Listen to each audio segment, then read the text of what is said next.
সম্মানিত বন্ধুরা, ভিডিওটা ধাক্কা দেবেন না, ধাক্কা না দিয়ে আমার কথাগুলো একটু মনোযোগ দিয়ে শুনেন।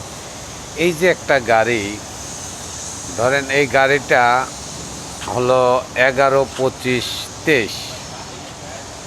এই গাড়িটার অবস্থা দেখেন, যেমন জীর্ণ শীর্ণ হয়ে গেছে, এর বডি ফিটনেস কোনোটাই ঠিক নেই।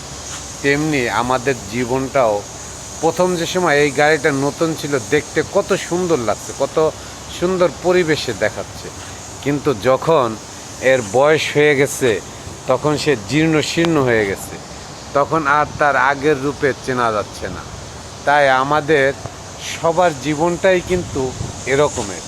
আমরা কোনো এক সময় যখন ছোট ছিলাম তখন কীরকম ছিলাম, যখন যুবক হয়েছি তখন কীরকম ছিলাম, যখন মধ্যবয়স্ক হয়েছি তখন কীরকম ছিলাম, আর এখন যখন আমাদের শেষ বয়সটা চলে আসবে তখন আমরাও কিন্তু এই গাড়িটার মতো অচল হয়ে যাব।